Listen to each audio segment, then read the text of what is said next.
Hey everyone. Um, we're going to begin here. So grab your water, take a seat, join us. So, welcome everyone to this Experience by Kentico technical webinar. First, we'll do some introductions and then we'll cover our agenda.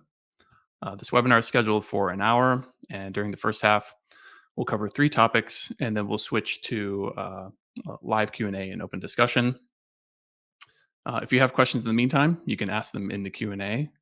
And it's a tab next to the chat, and we'll either answer them as we go or cover them later.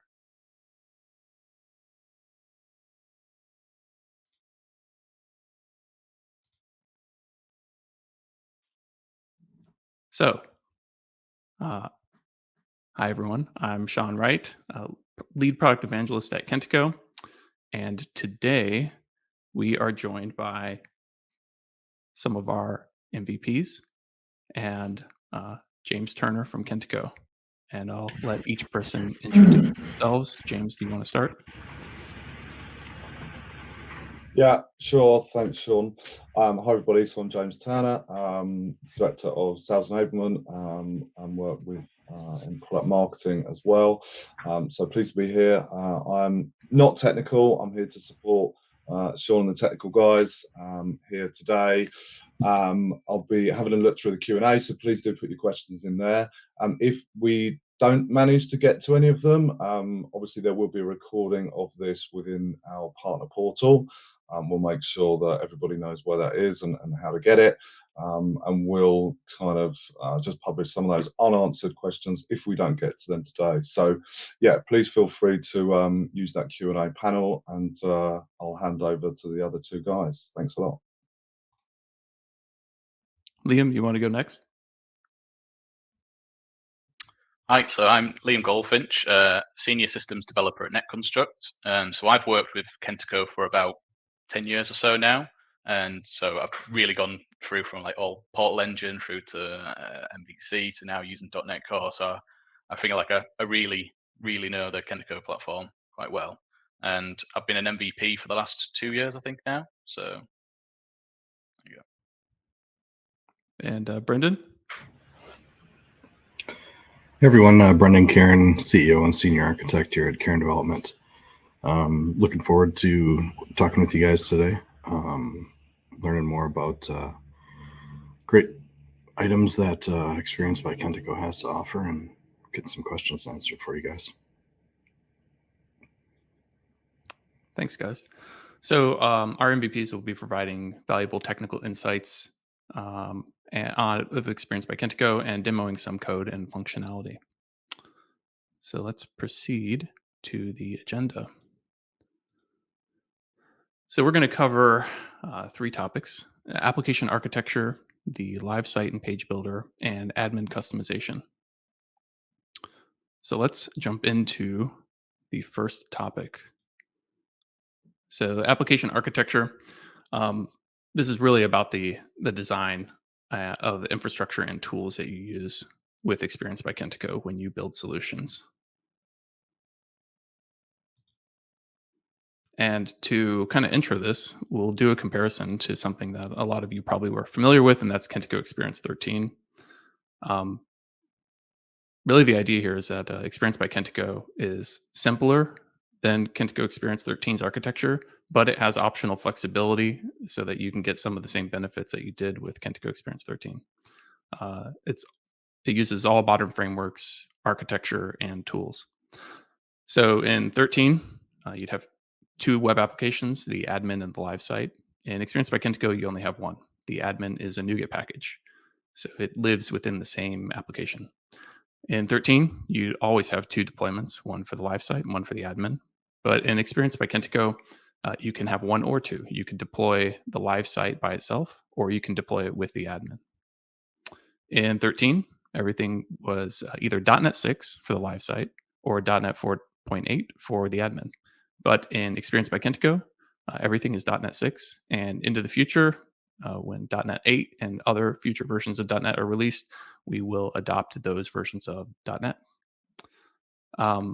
For 13, you had one or two SQL Server databases with a minimum of SQL Server 2012. You could potentially have a separate database for the marketing data. For Xperience by Kentico, the minimum SQL Server version is 2019, and at the moment we only have one SQL Server database. And then for 13, there was no SaaS support, but in Xperience by Kentico, we provide a SaaS capability out of the box. So we have a vendor managed, Kentico managed SaaS environment where you can hand us your solution, and then we manage deployment and automation of that deployment in multiple environments. I was going to say, I think that admin site being a NuGet package is super useful because at NetConstruct, we have a number of clients that are quite security conscious. So being able to deploy a website to a particular environment without the admin site is just such a benefit. Quite often we'll put things like admin site behind firewalls or private networks or VLANs and things like that. So being able to do that on our own accord with or without the NuGet package is just super useful. And we can hook into our Azure DevOps pipelines to either deploy it or not deploy it and conditionally like deploy it where we see fit. So I think that's super useful. Yeah, that's a great point. We wanted to take the advantages of being able to have that flexibility in Kentico Xperience 13, but not force it on a team if they didn't need to adopt that dual deployment approach. So you can just deploy a single application if you want to. And we expect that a fair number of teams will just deploy the single application.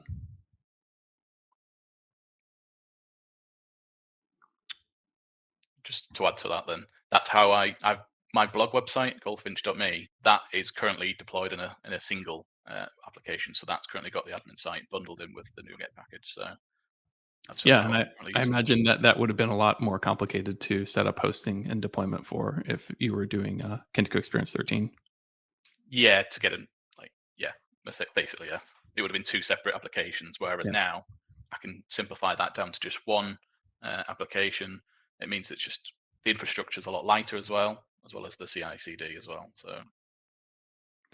So to help visualize this, we have a diagram here showing architectural comparison, and we have this diagram is in the documentation. So if you go to the Xperience by Kentico docs, you can check this out and take a look at it further if you want to. Um, but really, you can see that by having a single application, things become a bit simpler, both for developers, but also for your stakeholders. So administrators, digital marketers, content managers, they don't need to think about the fact that there's maybe two different domains or two different applications where different things are happening.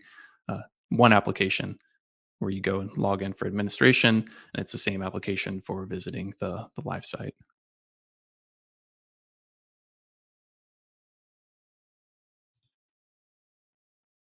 So now that we've compared or taken a look at the application architecture, we'll look at some of the tools that we use when we're doing development. So in Xperience by Kentico, the .NET CLI is going to be your friend. And if you aren't used to using the CLI for .NET, I would say that this is, if you do invest in it and learn how to use it, you're going to find a lot of benefits there. If you don't like typing a bunch of commands in all the time, there's different ways that you can automate using some of these things, like PowerShell scripts, or maybe if you use VS Code to do your development, you could create some tasks in VS Code so that all these things can be scripted out for you. But these commands underlie a lot of the operations that you can do with Xperience by Kentico. And because we kind of focus with the .NET CLI commands as the core, we can build up from there, and teams can then use those either in a CI/CD environment, or they can put their own automation on top of those commands.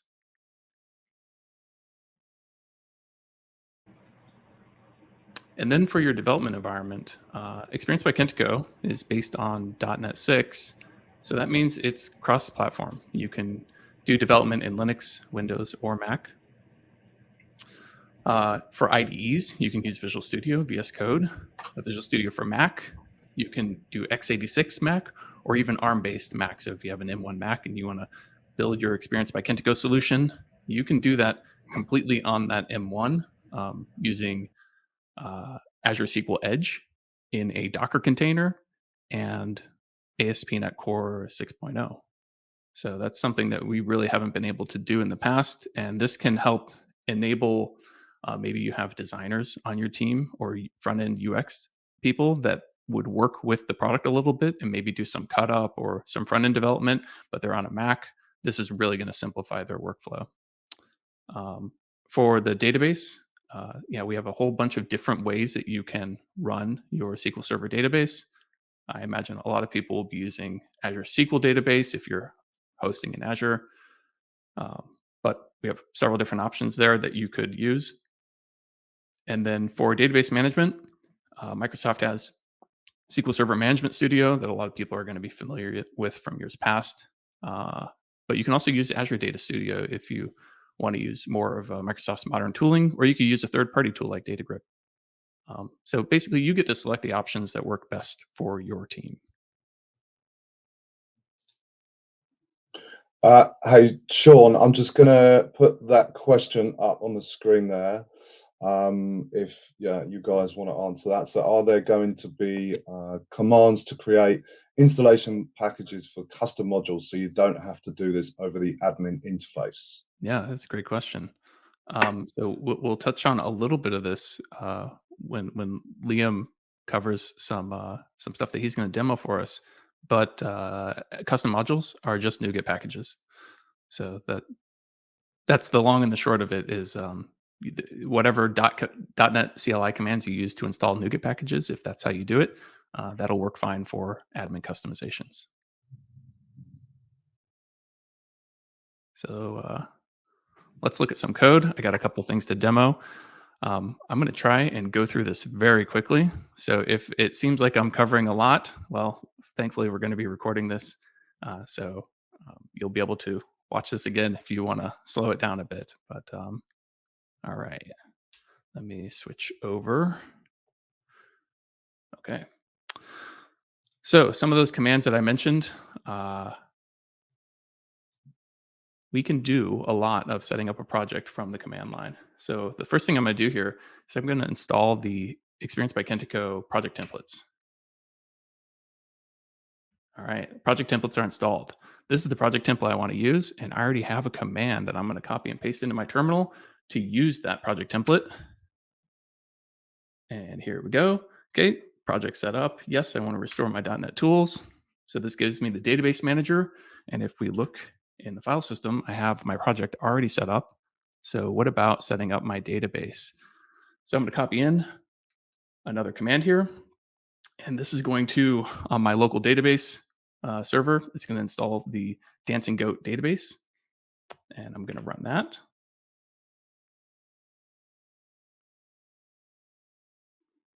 Oh, looks like I have a path wrong. Fantastic. Let's try that. Hey, look at that. Okay, so my database is up and running, and I'm going to create a Git repository here, and I'm going to add a git ignore. All right, and then I'm just going to add everything. And I'm sure this is how you do your Git commits with your projects. All right, we're good. So now I'm going to open up VS Code.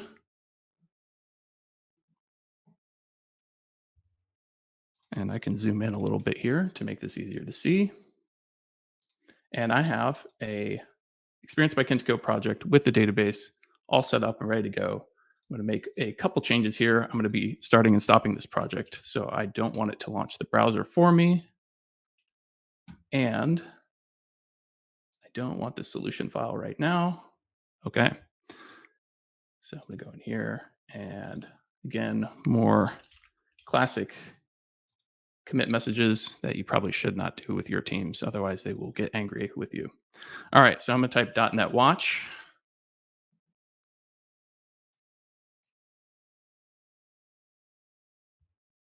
And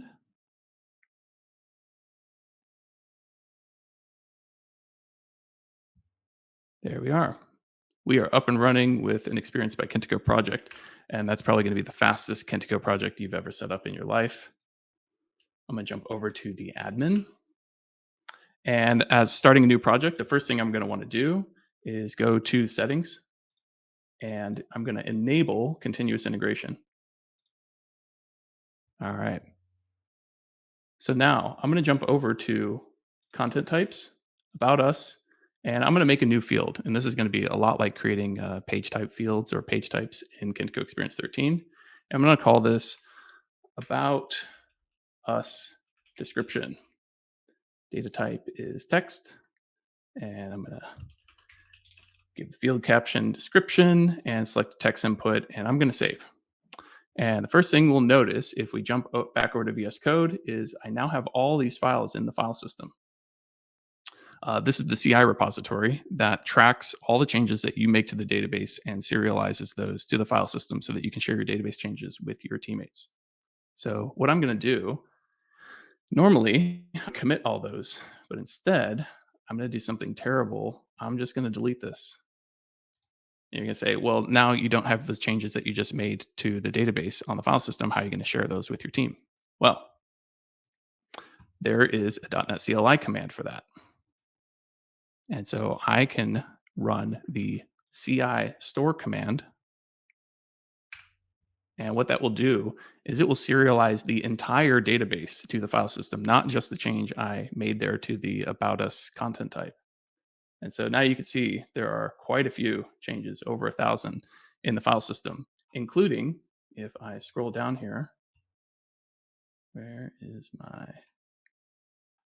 actually, I'll just go in here, global document type, and we can see here's our about us content type with my about us description.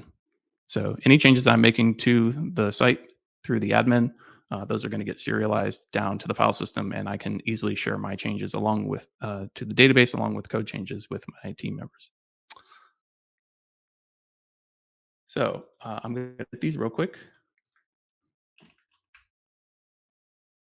So take just a second. It's a lot of files here. Same lovely commit message. All right. So now I'm going to do something that normally I wouldn't recommend doing, but it's interesting here for the demo. I'm going to add a field to my content type from the file system. So this is called about us other description. It's just like the about us description, except it's another field, but we're using the same input form control or form component for this. So I'm going to save this, and you're going to say, okay, now you have changes in the file system, but they aren't in the database. Well, we have a CLI command for that. And so I'm going to copy this over. And this is the CI restore command. And this will take the entire file system and serialize it into the database. And you can see here from the results that it's going to tell me, I identified exactly what you changed. It was the About Us page. So now if I type .NET Watch, site's going to start up again. And as soon as it's up, I'll come and refresh this page for the About Us content type. And we can see here's the About Us other description. So I was able to create a field in the file system and get it into my application. All right, now I've added these two new fields to my About Us content type. Normally, I'd want to have some code, strongly typed C# classes in my project so that I could use those in my code. So maybe in a widget or some other page for the About Us page. So how do I do that? So we also have a .NET CLI command for that. So I'm going to open up my terminal and paste this in. And this is the code or the command that you could run to generate your strongly typed classes. So whether that's for forms or whether that's for content types, there's a whole bunch of different options so that you can customize how those files get generated. I'm going to run that now. And you can see that the About Us content type was created.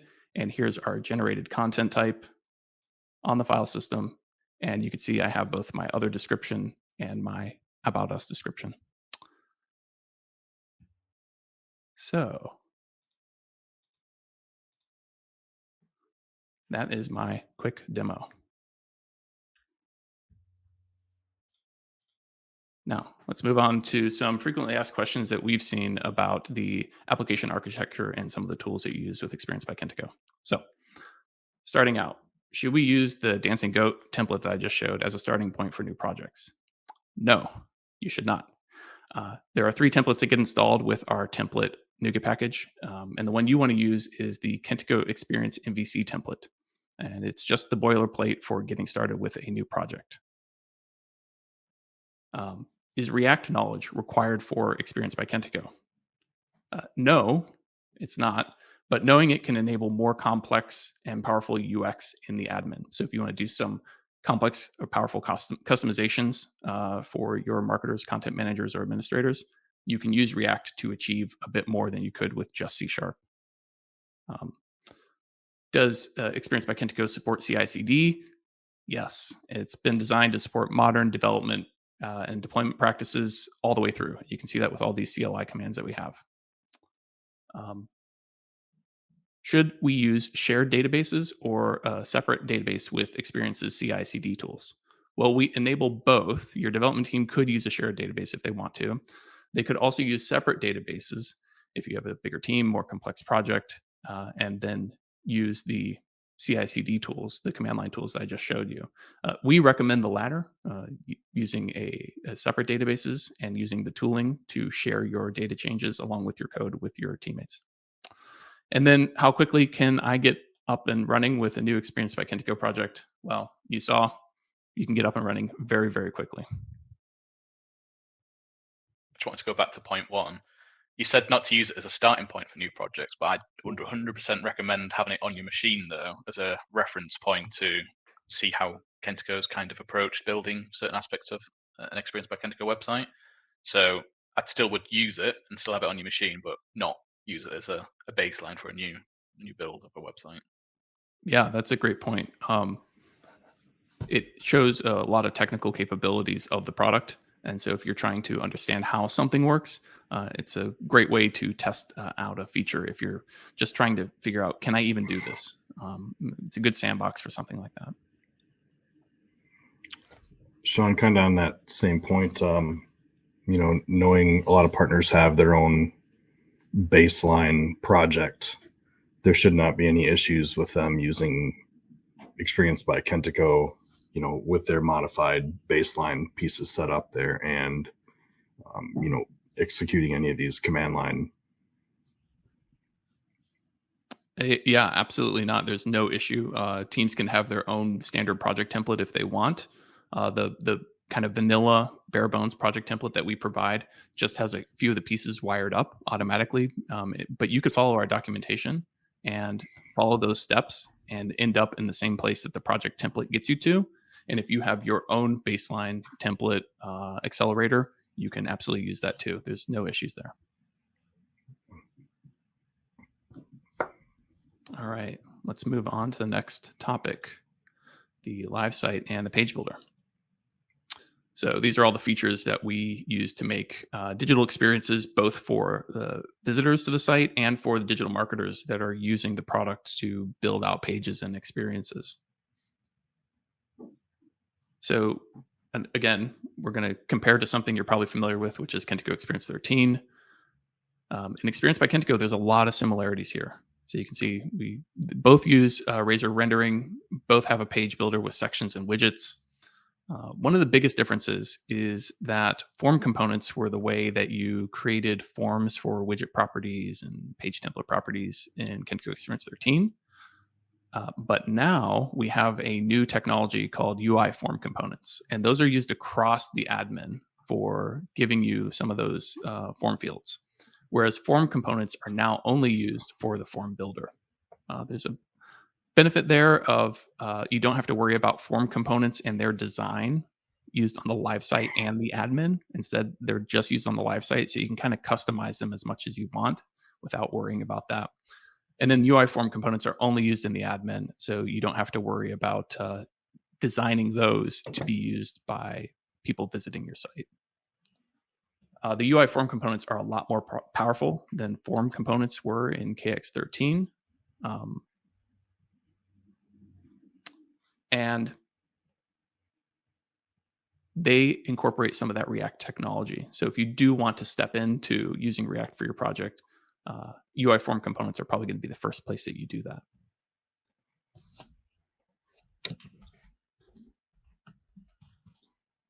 Sean, I have another question that's just dropped in, so it's probably quite good timing to ask it. Can we customize its layout or having control over it? Yeah, so when it comes to the layout of a live site, you have full control. You can do everything that you would ever want to do. There are no limitations. When it comes to the layout of different UI elements in, for example, the page builder or in the admin interface, you can kind of hook into that, and we provide you places to hook into that to add your own customizations. But most of the time, the layout, the design is going to look like the admin interface, especially for something like a page builder components properties.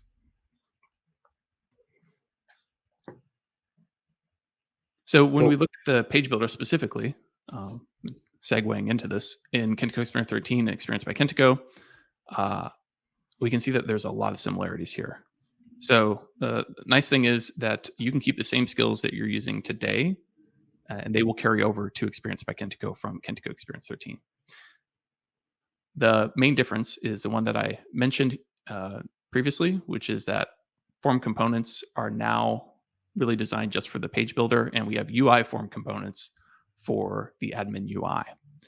So you have two options when coming from Kentico Xperience 13. If you've already built components and you want to reuse those, you can just lift and shift those to Xperience by Kentico and be in kind of a legacy mode. Eventually, that will be removed from the product, but today you can take a form component built for widget properties in Kentico Xperience 13 and just drop it into an Xperience by Kentico project.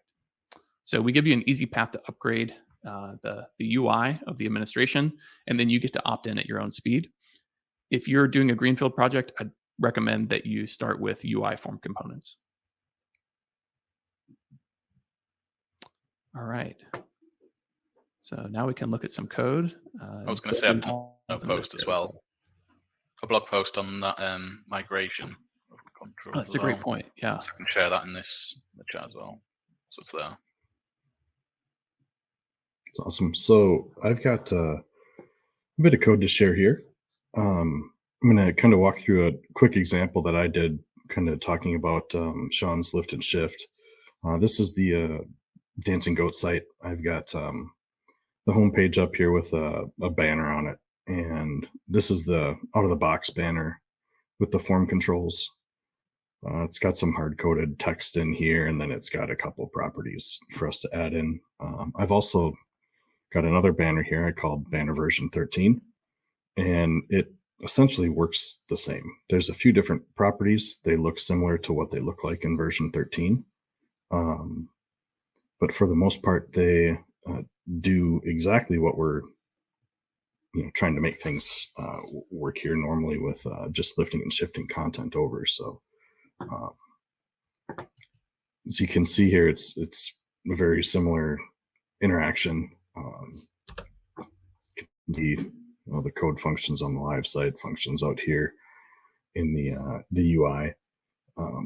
So what I kind of want to work through here is comparing the properties in the widget in general to version 13 in comparison to Xperience by Kentico.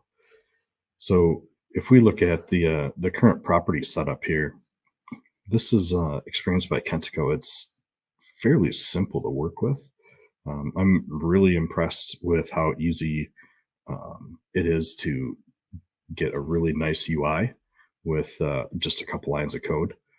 You can see here the components are different. How we initialize them is a little bit different, but for the most part, not far off from what we're doing currently. If we do a little bit of comparison on this property for Xperience by Kentico and compare it to version 13, went in here and created a URL selector for the image. I copied this over from a different project, updated a few namespaces and removed a couple extra properties that we had. But for the most part, this is just copied and pasted from a different project with different namespaces and tried to match some of the naming conventions that were in here just to make it look similar. But you can see the code is working just as it would normally. The main thing to note here is that you can't use this component with this component in the same widget or in the same section. Things on form controls, you can't use the combination of Xperience by Kentico syntax in addition to Kentico Xperience code in the same control itself. You'll have to use them separately. So that's why I created these two separate widgets here. I went through and even did a proof of concept to make sure that these wouldn't work together, and by golly, it didn't work. So, pretty simple setup here. I think you guys will be pretty pleased to find out that, taking your existing code, widgets specifically, and anything else that you've got, form sections, regular sections, you'll be able to take and lift those up pretty quick without having to do a lot of extra effort in the code and trying to force them to fit into Xperience by Kentico. One of the things I love about the new syntax for the UI form components is that you use that component's attribute. So that means that you don't have to try and guess what properties are available to customize on that component. They're just part of the attribute syntax. Whereas before we had the editing component and then editing component property, and it was a bit less discoverable what you could customize, what options there were.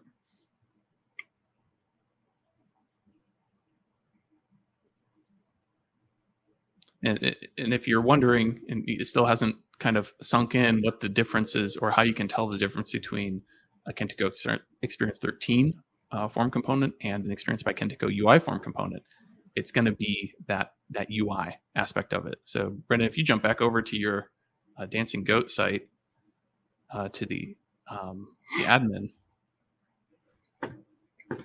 when you open up those properties for each of those different widgets, the Xperience by Kentico one slides in from the right, and it's this tray design. And this is something that we have kind of throughout the product, is this UX pattern.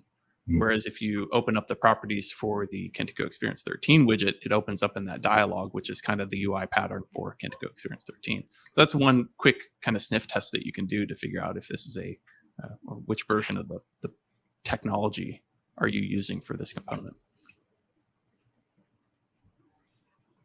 Sean, is it a good little opportunity to ask a couple of questions that have come in? Yeah, I think so. I hope you can see them on the screen. So is the migration automated completely using a KIM installer from Xperience 13 to Xperience by Kentico, or are there still manual code changes required? That's a good question. We actually will be having a second webinar, and we'll cover this at the end, where this is going to be one of the topics that we're going to go over, is upgrading Kentico Xperience 13 to Xperience by Kentico. But quick, short answer is no, you won't use the KIM. We have a separate tool that migrates the database data. Fortunately, as you've seen, the live site code that you use to render all of your components and pages, that's all nearly identical. Like Brenden mentioned, you change some namespaces and you're up and running. So there isn't much to migrate there.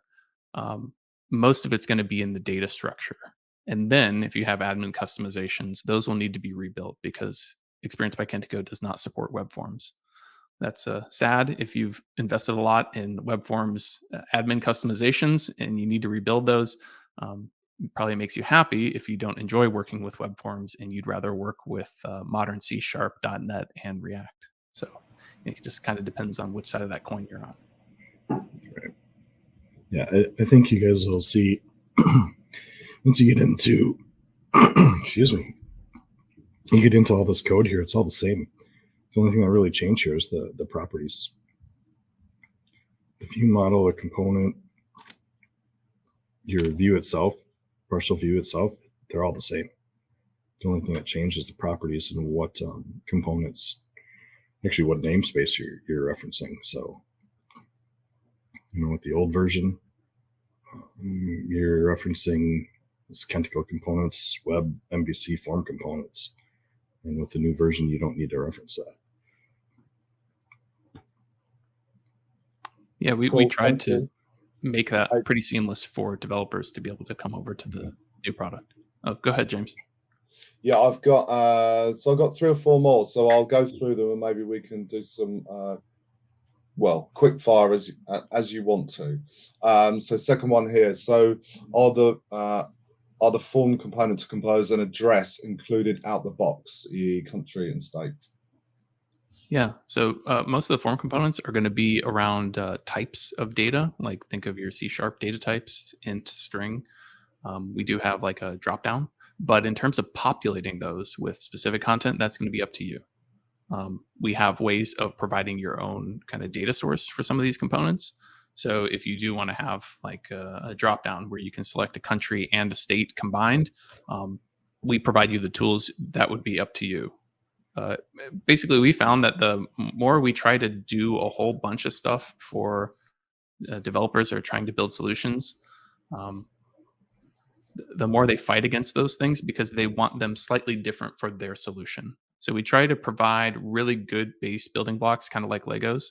And then when we do identify that a lot of people need a very similar thing, we'll bring it into the product. But we want to do that after we've identified the need from a large number and not try to optimize for that before we know it's actually needed.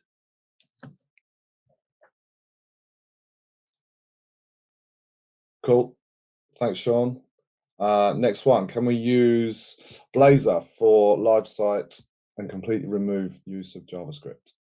So you can render the live site completely with Blazor if you want to. However, you would lose access to the page builder. The page builder does depend on JavaScript, specifically React, because those form components are built using React. But that's just on the admin side. So on the live site side, if you wanted to get your view models and render that, you could do it with whatever technology you wanted. And it could be Blazor, and you could do WASM Blazor, where you're rendering on the client side. You could do pre-rendering. That's kind of up to you. There was one area in the product where we still have a JavaScript dependency, but that might be changing in the future. And that's with Form Builder. We still have a dependency on jQuery, but we've identified that that could potentially be removed. So.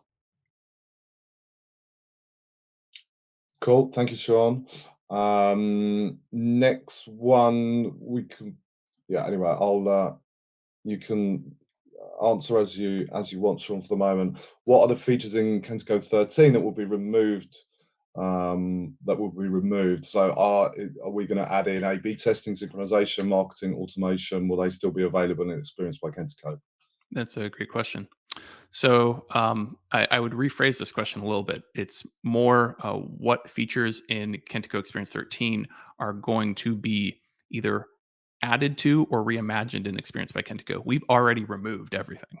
So we kind of started from a blank slate. We didn't want the baggage of the technology that started in 2008 in a product for 2023. So things like A/B testing, and marketing automation, yeah, those are going to be coming back into the product. Will they look exactly the same? Probably not. Will they enable you to achieve the same sort of goals, or your digital marketers to achieve the same sort of goals? Yes, that's our intention. But they're going to be reimagined for the way the product works today and some of the new capabilities that are unique to Xperience by Kentico only. Something like synchronization. Right now, we rely on the CI/CD tooling to allow you to synchronize changes between environments. We do have on the roadmap some sort of content staging. We are still trying to figure out what that looks like and reduce some of the pain points that we saw developers have in the past, where there'd be this uncanny valley. You'd start using content staging and it would work perfectly. And then you did something slightly more advanced and things kind of fell apart, or it was unexpected what the behavior was. We want to try and avoid that. Cool. Sean, Thanks, just Sean. to add in there, I think for that particular question, I think what you guys are going to see is that as time starts going and moving on, and we get closer and closer to a, we'll call it final version that is going to be launched and ready to go and ready to sell, it may not have everything you're looking for or your client's looking for, but in the upcoming months, upcoming quarters, it could very well be that everything that you're looking for is there and ready to go. It may not be a final product, and I don't expect that this is going to be a final product anytime in the next couple of years, because we want it to continue to evolve over the course of, month after month after month, and continually add new functionality and new features. Maybe it was something that was there in Kentico Xperience 13. It may not be there now, but give it some time, it'll be there. Yeah, that's a great point. Honestly, we don't view Xperience by Kentico ever being a final product. We will always be enhancing it. We'll always be changing it, adapting it to meet the needs of digital marketers and developers. So you will see that the product will become a better product fit for your specific projects at different points in the future. It really depends on your project, your team. We have customers using it already today. We have partners starting projects. So it just depends on the specific scenario of your customer or your project. All right. Cool. Thanks, guys. Just a couple more quick ones, please. Can we still create custom form components? Yeah, Brenden, I think you could take this one. Yeah, definitely. There's no reason you can't. The difference that you're going to find with your form components is they'll be in React versus, using ASP.NET in your Kentico form components. You can create them as you still would in your front end project, but in the back end, using in the admin, it'll all be in React. Thanks, Brenden. Probably a quick one here. I would have thought, Sean. Multi-language, multilingual available already? No, it is not in the product right now. Expect multilingual and multi-channel to be coming in the product in the next couple of months. Development team is working on it right now. I'm testing out demos with the capabilities in the product. It's in the UI. It's just not released to you, and it's not finished, but it will be shortly.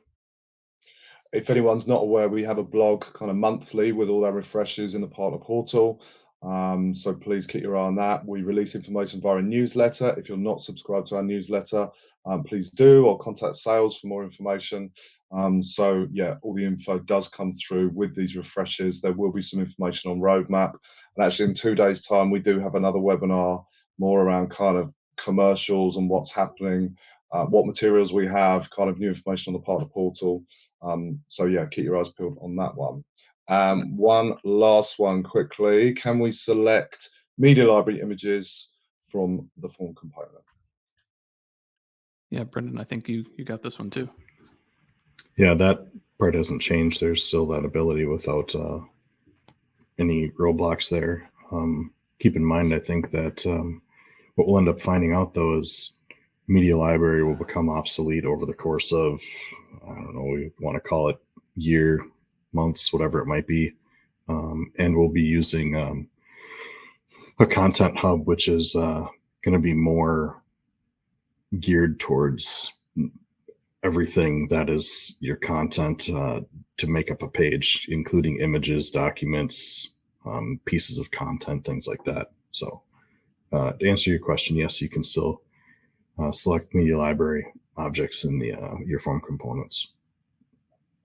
Yep. We'll actually be covering more of this in the next technical webinar. So if you want to learn more about that, when we post the link and the announcement for that, make sure you sign up. So I think we can jump back to the slides.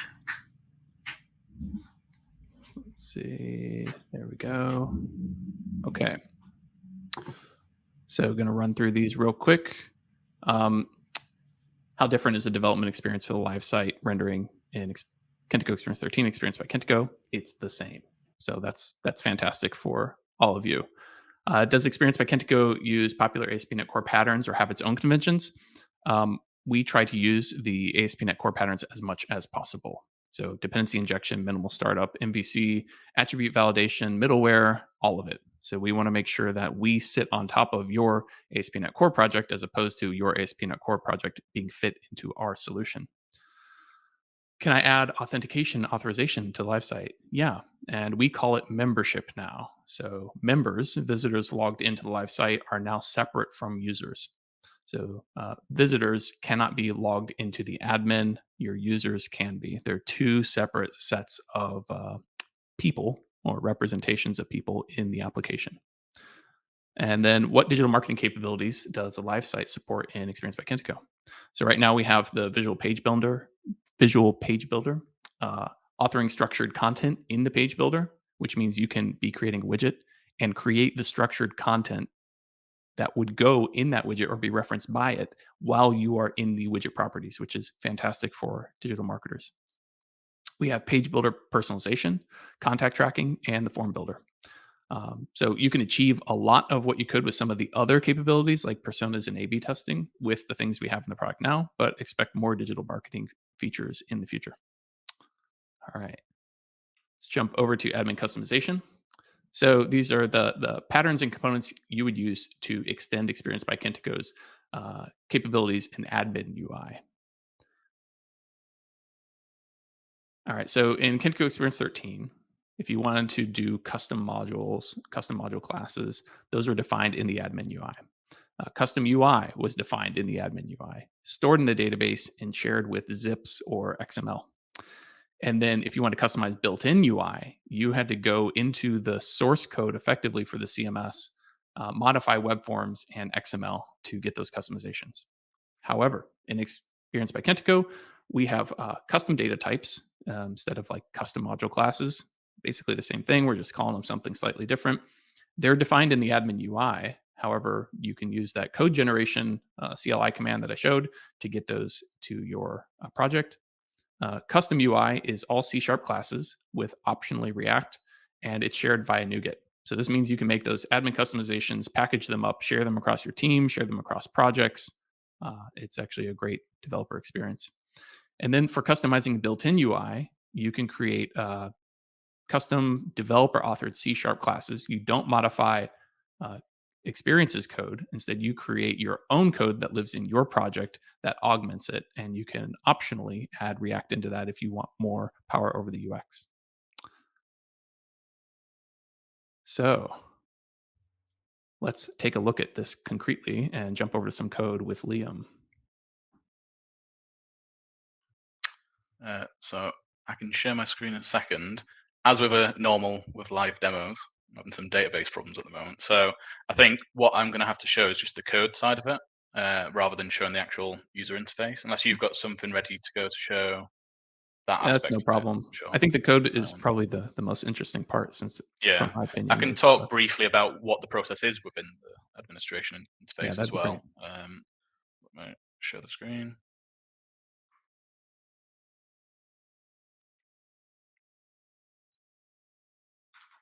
So I'll stop that. So with building a custom module in Xperience by Kentico, you start off very similar to how you would do it within Kentico Xperience 13. So you would log into the administration interface.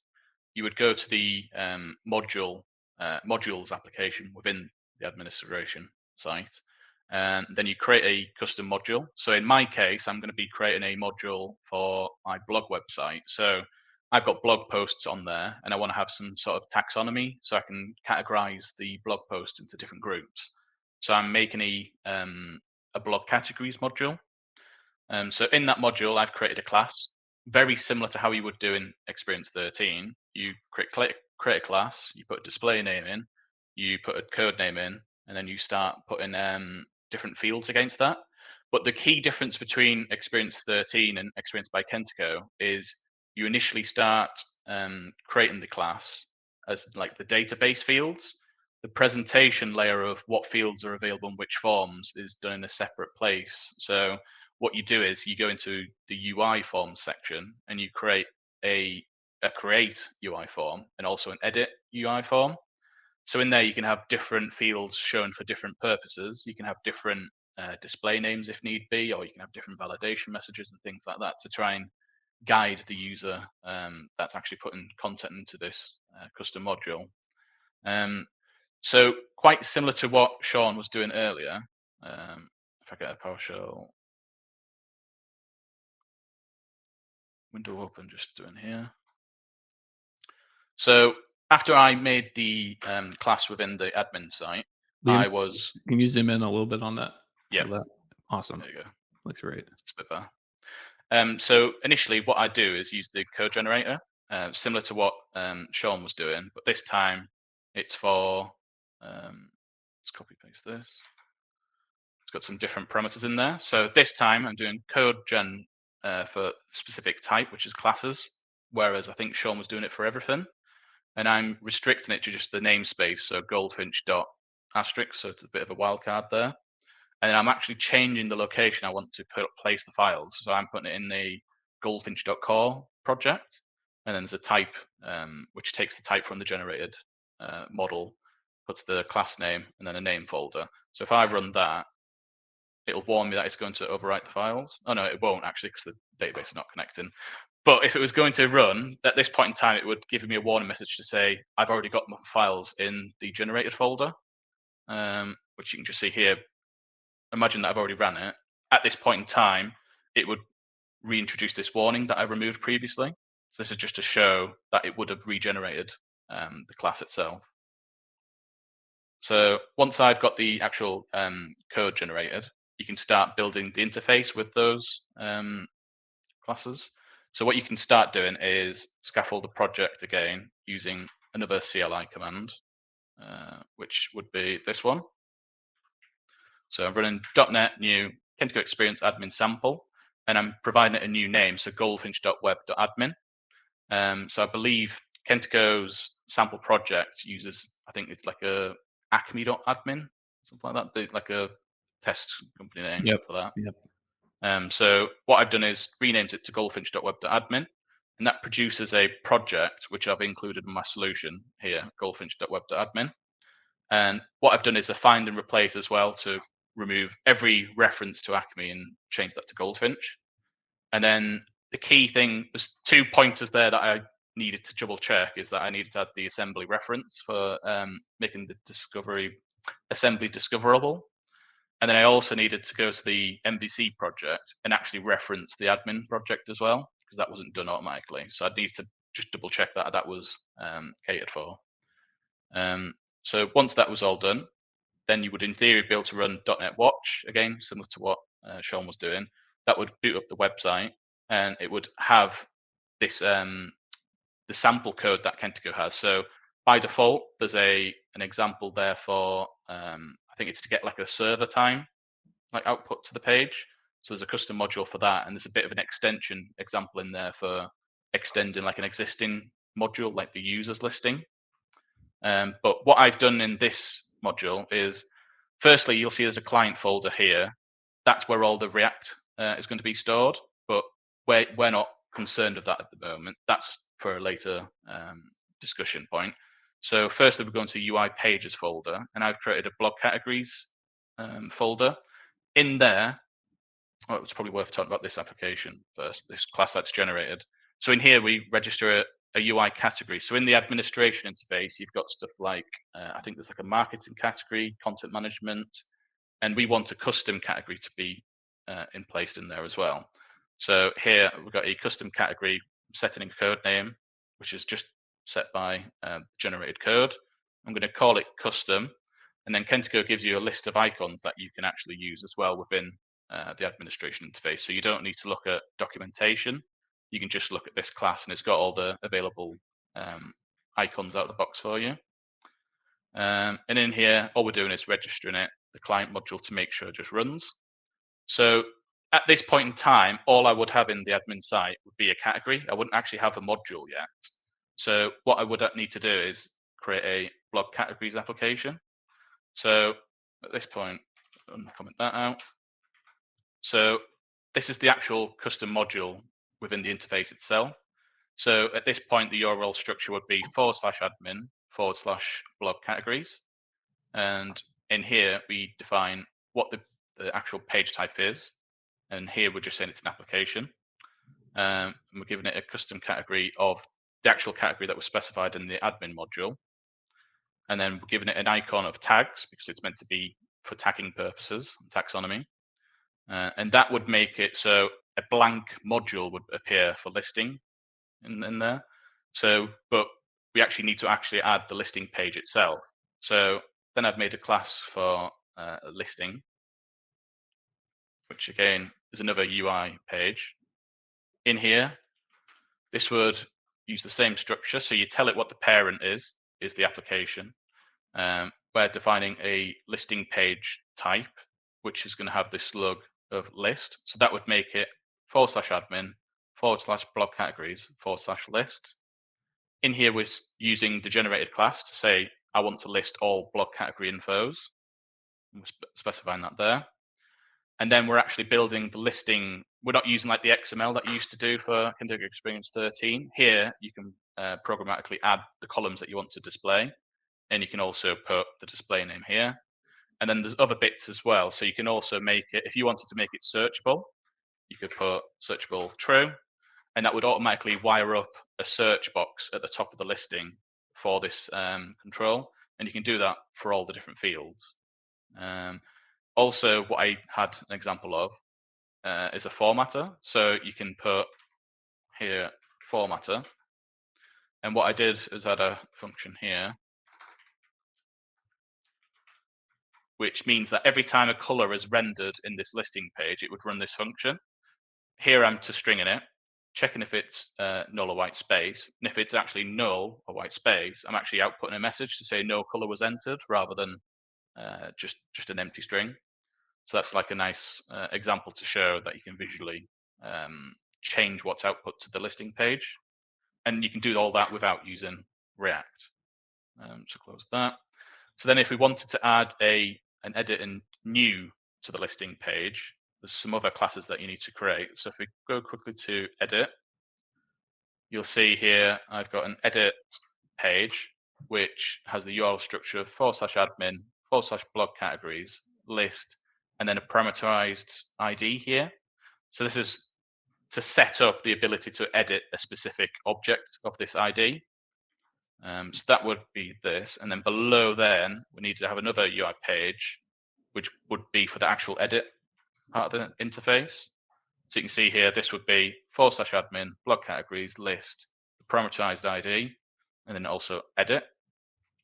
And that would allow us to do an info edit page for that class type.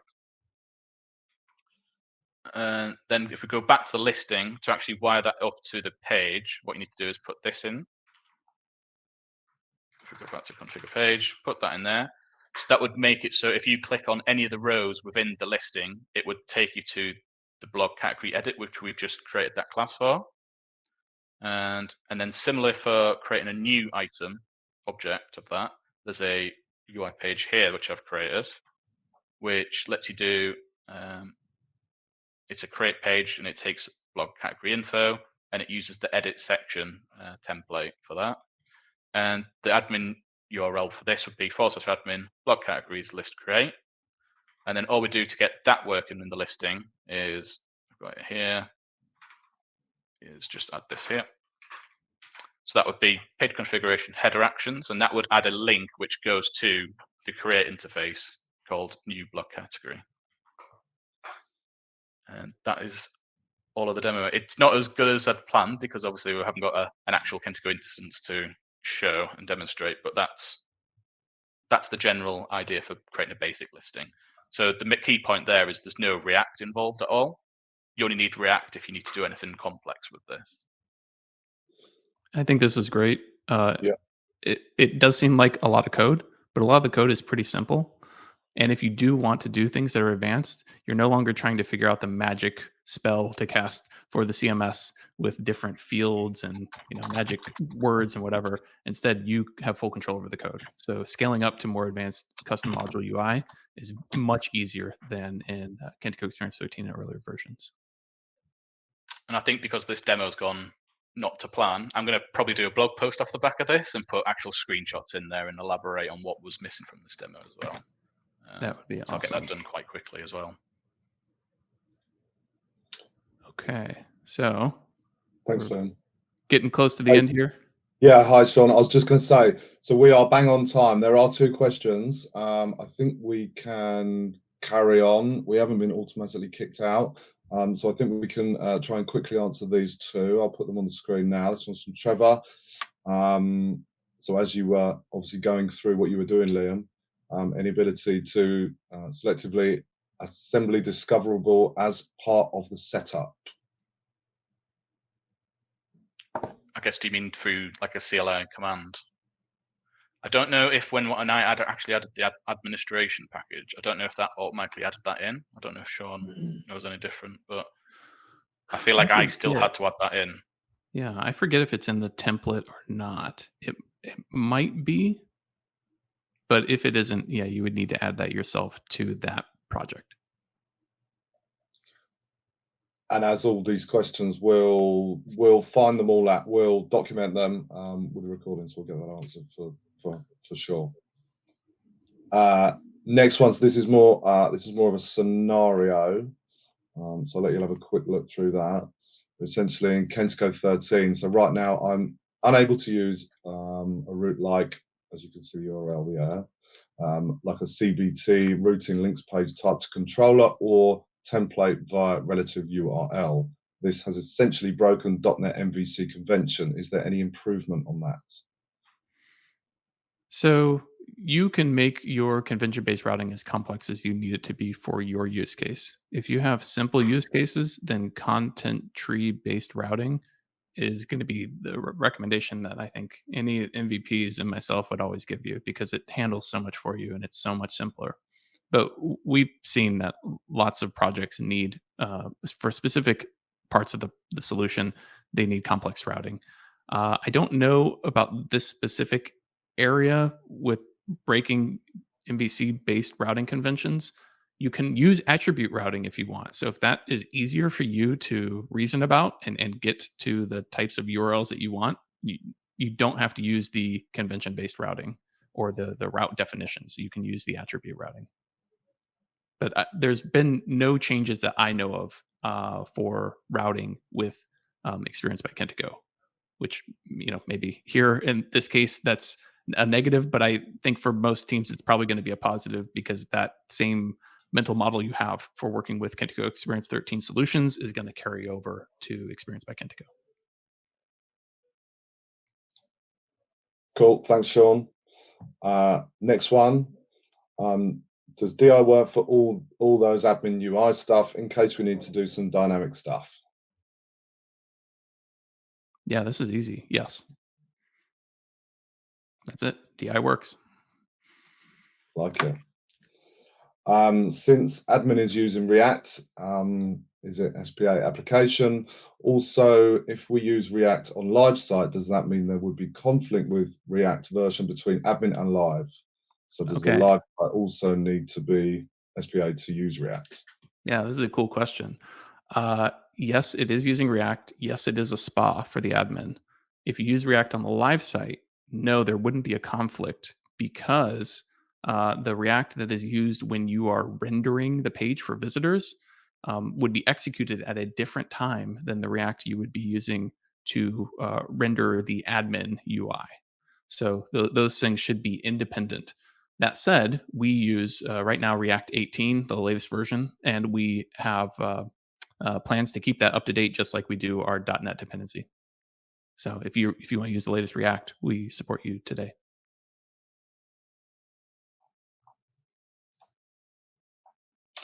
And we have no more questions in the chat, Sean.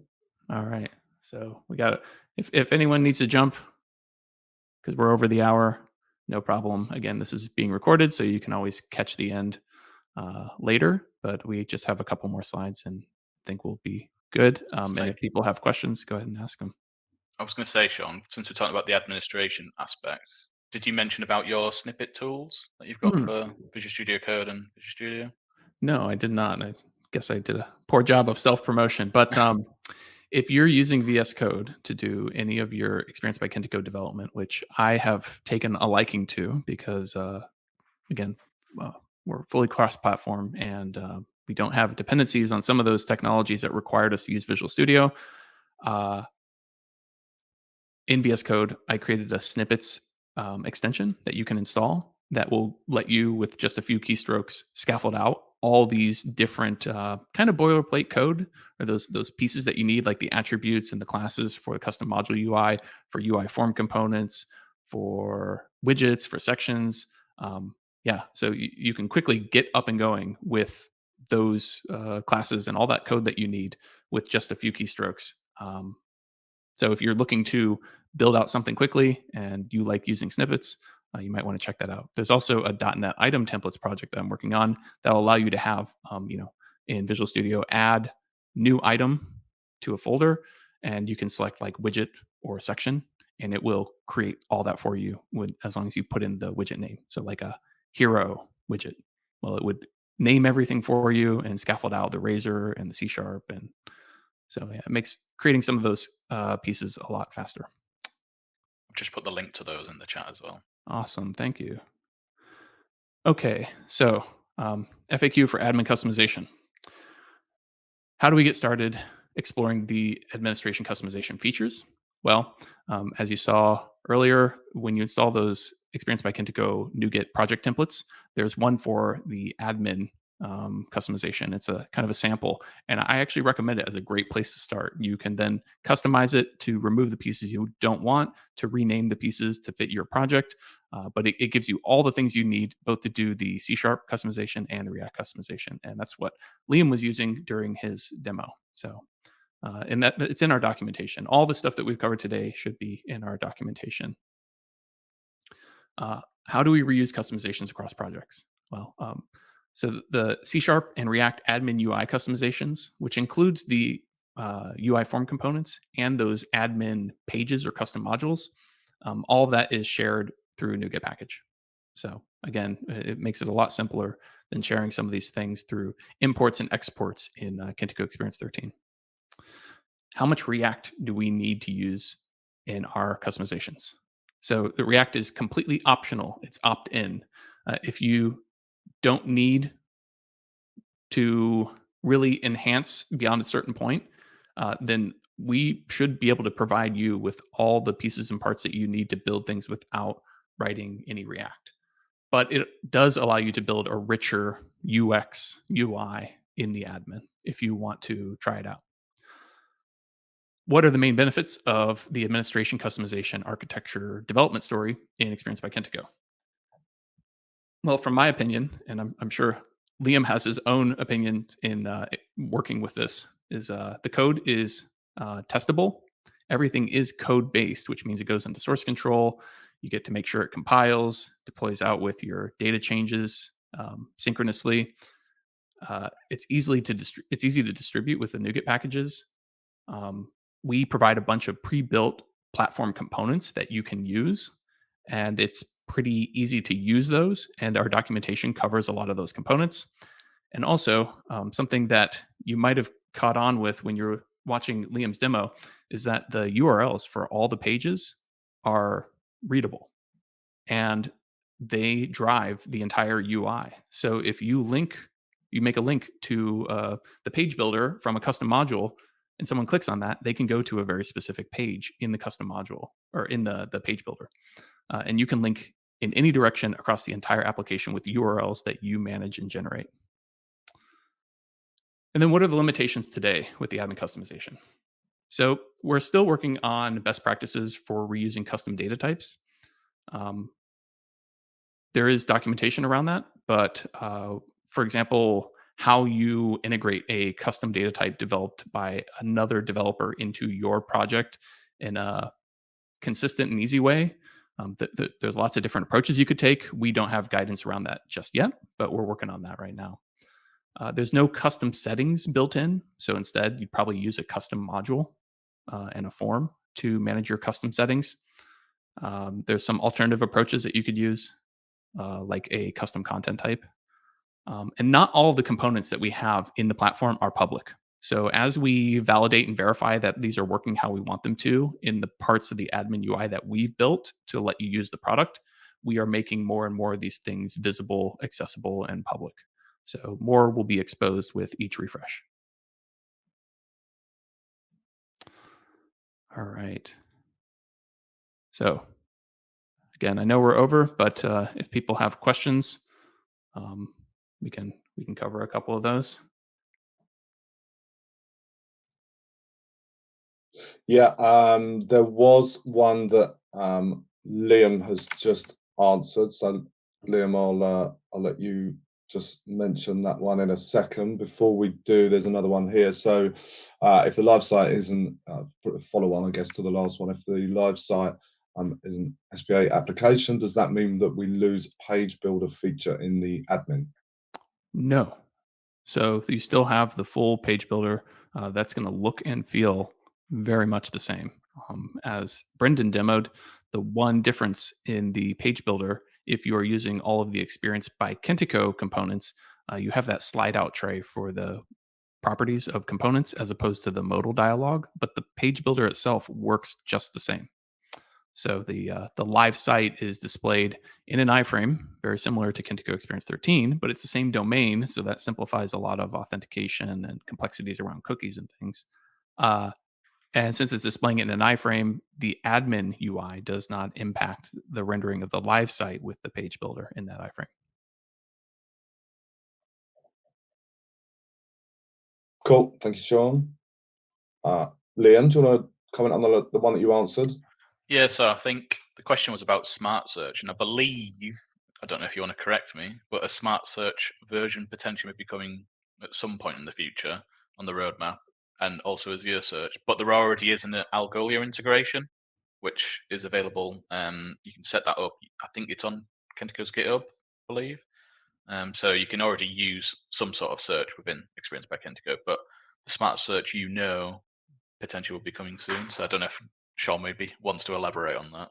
Yeah, so we do have Algolia today that is in our GitHub, and that integration works very similar to how the Algolia integration for Kentico Xperience 13 works. So if you do need a search solution, kind of not out of the box, but as a first party integration, we do provide that. We don't have Azure Search just yet, but it's on the roadmap. And the approach we're taking with search with the product is that if we are integrating with different search solutions, service providers, products, we want to have a consistent code approach to integrating search. And so we're trying to figure out how we model all these different search services or solutions in the same way. But you can expect the Azure Search integration to look like the Algolia one that we have now. And then for Smart Search, we're exploring that right now, and potentially we'll have updates for you within the next couple months. There's some complexities around Lucene.net as a project. It's kind of hasn't been as maintained as the Java version of Lucene, and so getting that into the product or figuring out how we want that to play with the product is something we're resolving right now.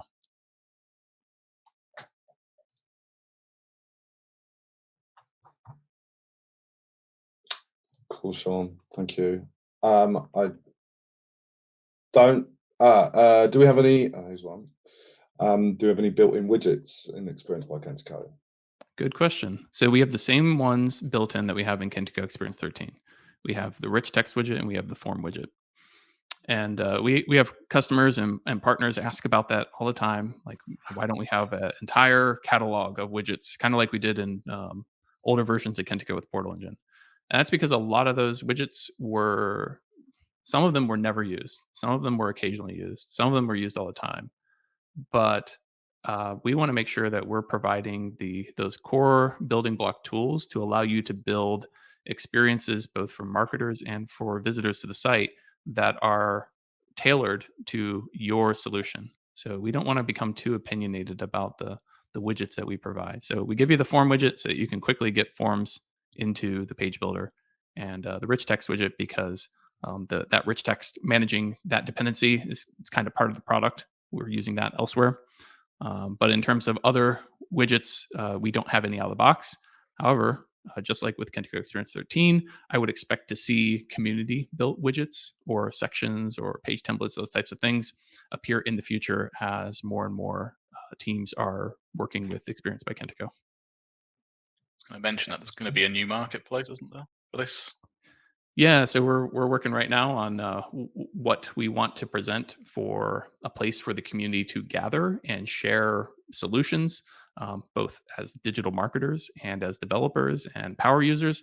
So we're planning things, and you should expect some more information about that, including marketplace and things like that over the summer.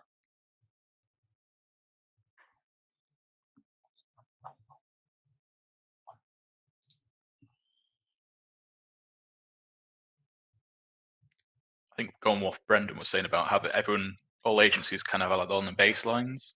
If you use widgets over and over, make it once, put it in a baseline, and you've got it on all your new projects anyway out of the box. So I think that makes more sense because it's a bit more tailored to your use case then.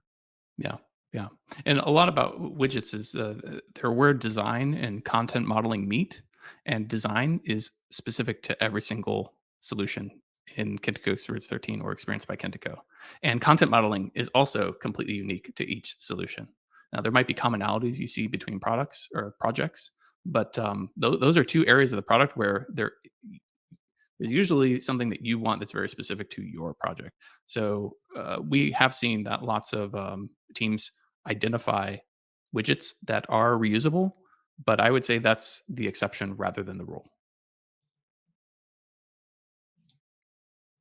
Cool. Cheers, Sean. Here's another one. Will Xperience by Kentico have tools to optimize the database in the admin UI, e.g. bulk delete for the page versions, forms data, marketing data, etc.? Okay, so I would expect that there are now, and you will continue to see APIs, .NET APIs, to allow you to interact with the database in various ways. So like bulk delete or version management. We don't have page versioning in Experience by Kentico today, but you should be seeing that come into the product soon. And so all the types of functionality that you have around working with data in Kentico Experience 13, you're going to see something very similar in Experience by Kentico. Now, in terms of like .NET CLI commands, I'm not sure. We don't have any plans for that right now. But if we see a need for teams to be able to manage or migrate data, then we'd probably create tools maybe in the community space for those to be available. Cool. Thanks, Sean. Smart search widget, much needed. We're planning to have, if we're planning to have such kind of utilities widget that used always in the site. Yeah, I'm not going to, tell you concretely what will and will not happen in the future, but my guess is we probably would not develop a smart search widget. And that's because all the solutions that we see our customers needing are going to have a customized design for every single search results page, or the way you interact with search, the different types of filters and things that customers want their visitors, their audience to have access to. We see in the past, a lot of those would be similar. Like you kind of have the same sort of search UI on every site. Now we see that being differentiated a lot more. And that makes it difficult to create a widget that caters to everyone and also doesn't offer the wrong options to the wrong teams for the wrong project. So instead, we're going to provide you those building blocks, those integration pieces, so that you can, build a smart search interface for visitors to the site. Yeah, just to add to that, Sean, I think that's what we've seen as well. There's longer the days where you just have a simple text box and perform a search and get exactly back what you're looking for. And if that's the widget that somebody wants, that's easy enough to create. But for those custom interfaces that are out there, there's just too many configurations to attempt to even come close to what would be a normal or generic type of widget that'd be used across the board for most people. We found a lot of copy and paste. Here's the base implementation. Here's the pieces that'll work for us for most, and then here's the pieces that we need to customize. And it works really well for us, but I don't think anybody's going to have a single solution that'll work. That's a great point. And I think that would be the type of thing that we would be likely to provide. So in documentation or on our GitHub, we might have kind of like a sample solution of, hey, take this and run with it, as opposed to baking something into the product that we kind of force everyone to use or encourage everyone to use. Instead, we give you the starting point, and then you can take it from there. And we provide information about how best to use it or maybe best practices with it.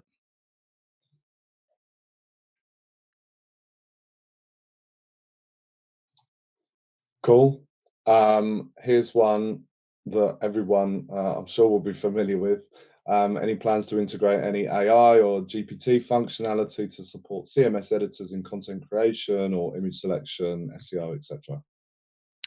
Great question. And yes, so we are working on right now ways of using AI or ML or GPT to make things easier for digital marketers and administrators to achieve their tasks, their goals in the product.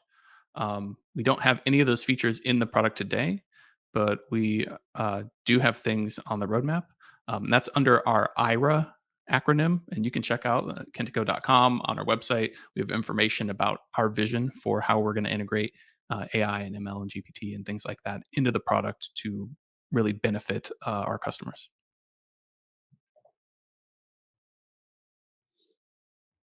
Great. Thank you, Sean. There was, I think, there was a couple of bits in chat.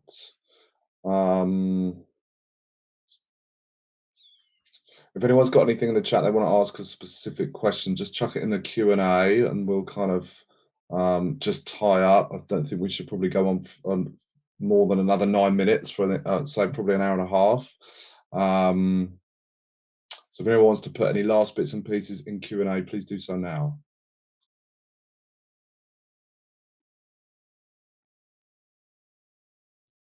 So I do see another one from Lee and then one from Vasu that we could probably touch on. Yeah, okay, they've just popped in while we're doing the last one. Yeah, good point. How to develop. Yeah, so what about e-commerce? How would we deal with e-commerce with Xperience by Kentico? So if you're doing something like a Shopify integration because you have full control over the live site experience, you can do that today. We do not have e-commerce APIs or data structures in the product right now. It is on the roadmap for 2024. So expect to see it sometime next year. Cool, thank you. Another one here from Lee. So I know it's a bit early to say and a hard question to answer, but if we were building a version 13 CMS now, what kind of effort will be involved to migrate to Xperience by Kentico? So how much manual, what's automated, what would need to upgrade, and would it be similar? What would it be similar to in terms of size? Anything that you can give us info on? This is a great question and one that we've gotten a lot of. And that's part of the reason why we will be covering some of this in the next technical webinar. So, say, Lee, make sure you attend that one.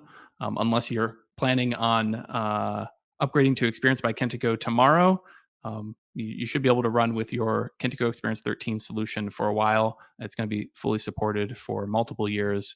You don't need to worry about that. The technology is good. We're going to add more refreshes, hot fixes. So you're stable where you are. It's a good product. In terms of getting to Xperience by Kentico, we have a migration toolkit that we will continue to evolve as the product evolves. And that migration toolkit helps you migrate that data over. The live site code, again, that's going to be similar as you saw today with Brendan's demo, is a lot of those form components and the rendering technology, it's the same. So how much of a lift that is, well, that completely depends on your project, right? Admin customizations and admin UI, if you have a lot there and that's all built in web forms, you're going to have to rebuild that. How much of a lift is that for you? Well, again, that's going to depend on your team and that specific project. But we are going to continue to provide guidance for teams that want to travel that path of going from Kentico Xperience 13 to Xperience by Kentico.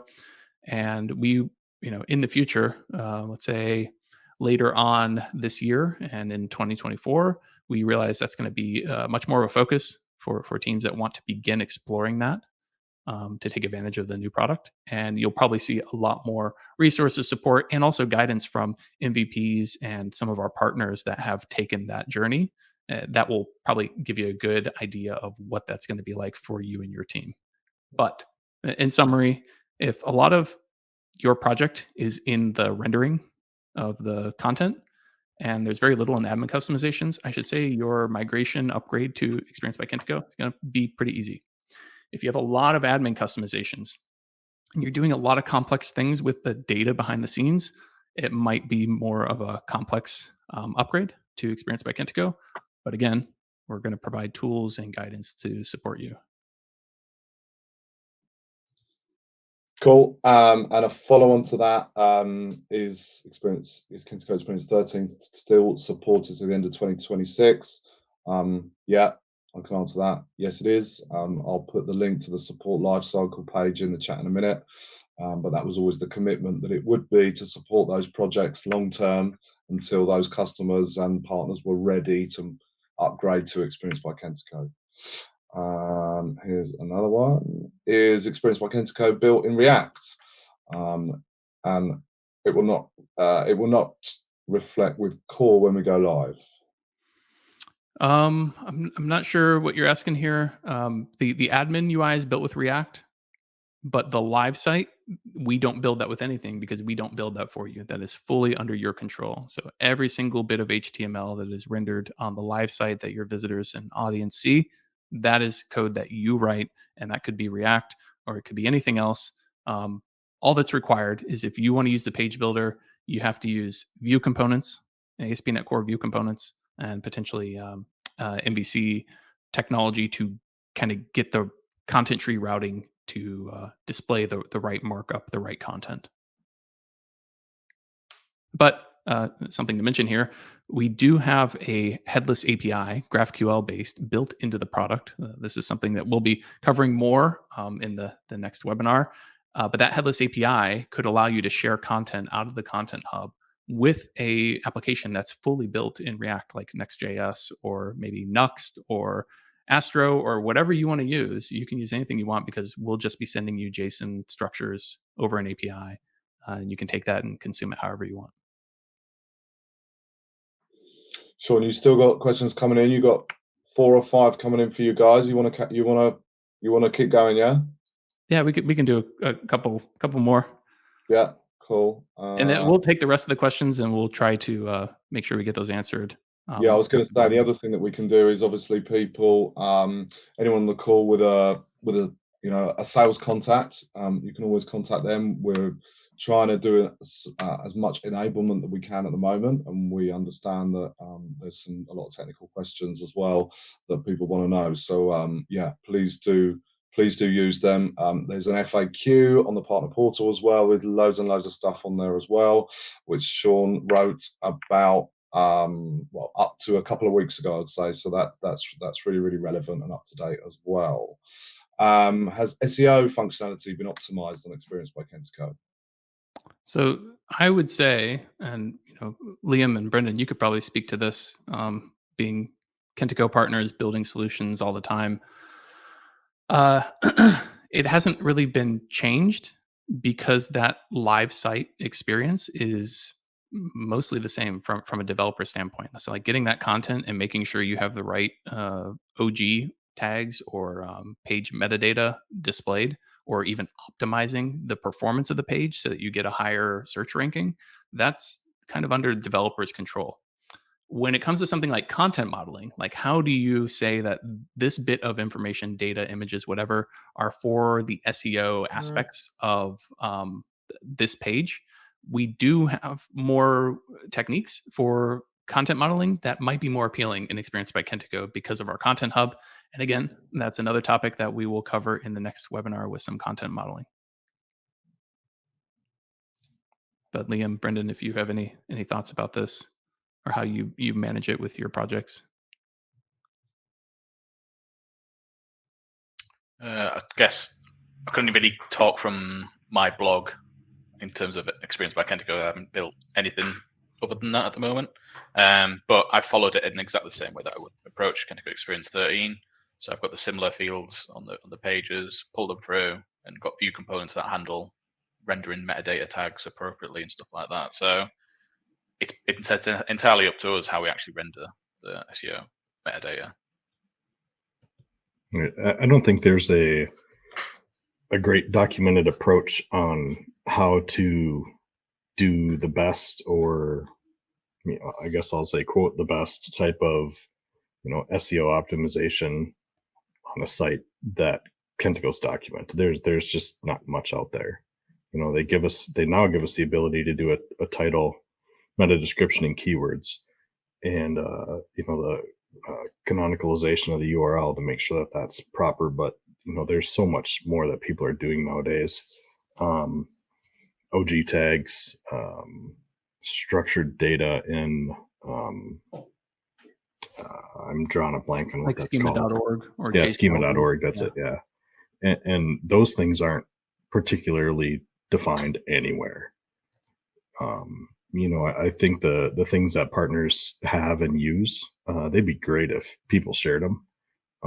You can call them trade secrets, whatever you want to call them. Something that help out. And if it's something that you publish to Kentico and Kentico puts it on their documentation, pat yourself on the back, say, hey, I helped out a whole bunch of people. I think those are things that Kentico just doesn't know, just doesn't have, just because they don't do it. Yeah, that's true.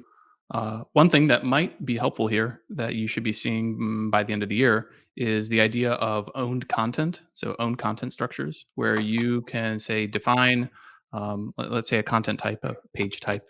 It's called a content type in Xperience by Kentico. But this is not like its own content item. Instead, it's something you embed in another content item. So you could define something like your SEO metadata that you want on every page.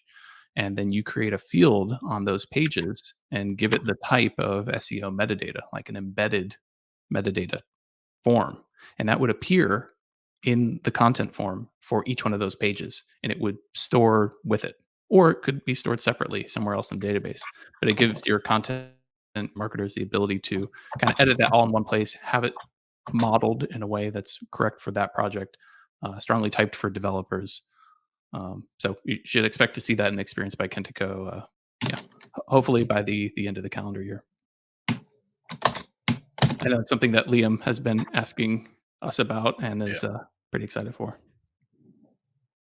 Going back to the content for like SEO, is that an area that we could explore for AI tools and stuff to flag when certain things are problematic or even recommend content?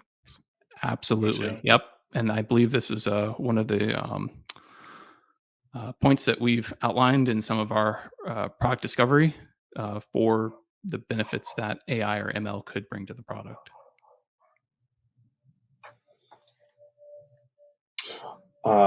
There was a question on here asking about upgrades. Is it possible to migrate from 12 directly to Xperience by Kentico? I've just put a link in the chat to Partner Portal with lots of information. We have a whole section about that. The quick answer is no. It's explained within one of those documents in there. So please do go and have a dig around there. And there's loads and loads of info about migration. This is one that I want you to answer, Sean. Can we recommend to customers if they're starting a new project, can they do it on Xperience by Kentico or do they have to do it on 13? Yeah, so this is a great question.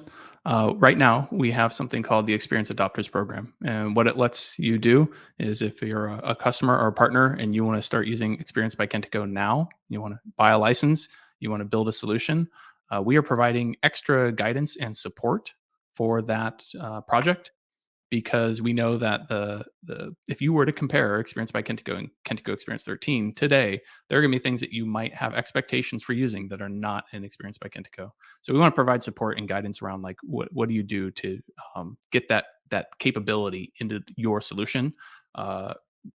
Details about the roadmap so that if you have a timeline for the project, we can hopefully fit the project into the timeline of new capabilities arriving in Xperience by Kentico, and also to kind of market and promote the fact that you are using Xperience by Kentico and seeing success with it. So yes, you can contact our sales and they will guide you through the process of the Xperience Adopters Program. You can also use Kentico Xperience 13, fully supported. We'll continue to add features to it. We'll continue to support it with hot fixes.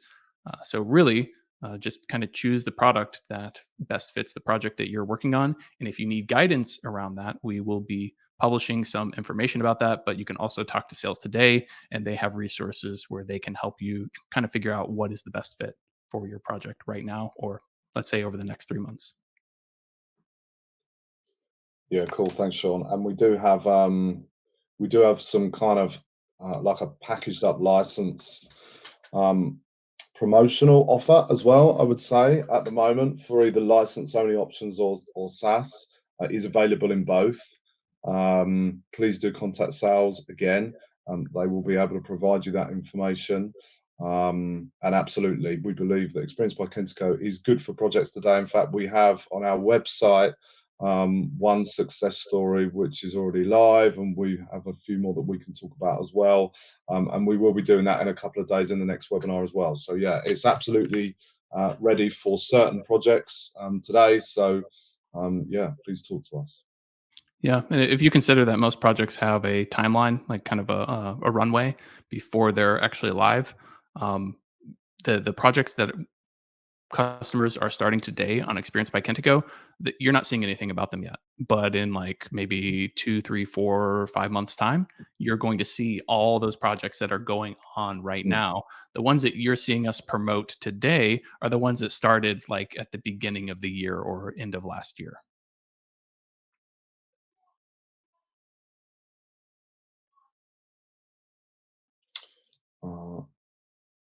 One more here. Is there any view on when categorize? It's even easy for me to say.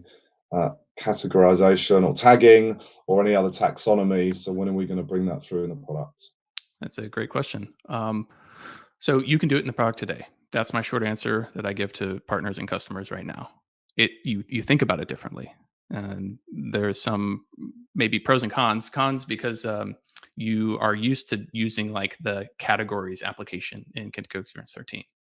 And so that's where your mindset is, and you want something that feels like that. We don't have something like that in the product today, but you absolutely can do taxonomization by creating content types, which is effectively just structured data, and relating those content types, which you could call a taxonomy page or taxonomy content type, to other content types to group them and relate them in that shared taxonomy.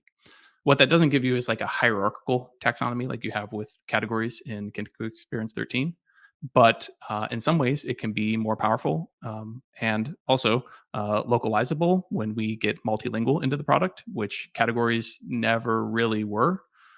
So we're going to be pushing for solutions that are based on the Content Hub because we see that as the best approach that gives you all the capabilities that you would want for content and information and experiences for visitors without kind of segmenting it into all these separate products or separate features of the product that we need to tie together in some way and have different experiences and ways of interacting with them. But yeah, taxonomy is very possible to do in the product today.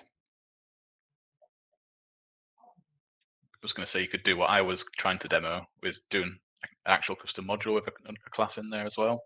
And that's kind of effectively grouping and tagging blog posts with particular categories in there. Yep, that's a great point. Okay. I think we've done it. We've completed them. I agree. So we've got to the end.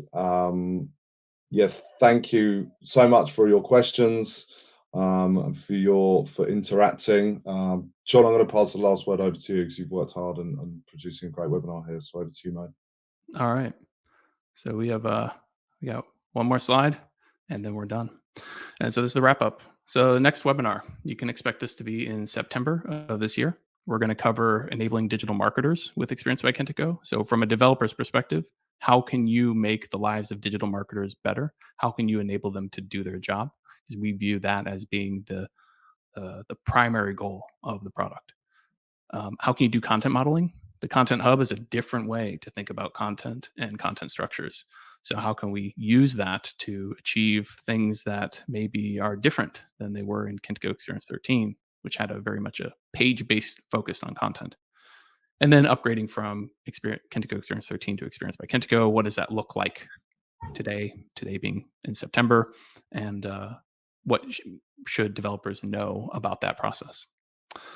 So if you have feedback for us, you can email me, seanw@kentico.com, about this webinar, questions, whatever. Again, we'll get all this, anything we missed, out there for you to review.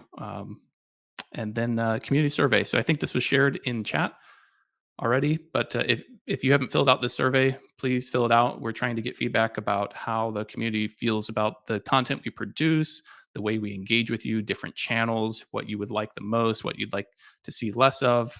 The more information you provide us here, the more impact you'll have on this stuff that we're doing right now that will make things easier for you and more enjoyable for you as a developer using Xperience by Kentico in the future. So that's it. Thanks for joining. We went a little bit over, but I think hopefully we got a lot of questions answered, and all of you got a lot of value out of this webinar. Again, we'll make sure the recording is shared so that everyone can watch it again if they want, or if anyone missed parts, you'll have access to that. And of course, thank you very much to you guys, Brenden and Liam, for joining Sean and I today. We appreciate it. It's good to have as much kind of outside view as possible. Obviously, we work closely, but it's great to see how you're using this every day in the real world. So thanks a lot for your support. Yeah, thanks. Yeah, glad to be here. Glad to help out.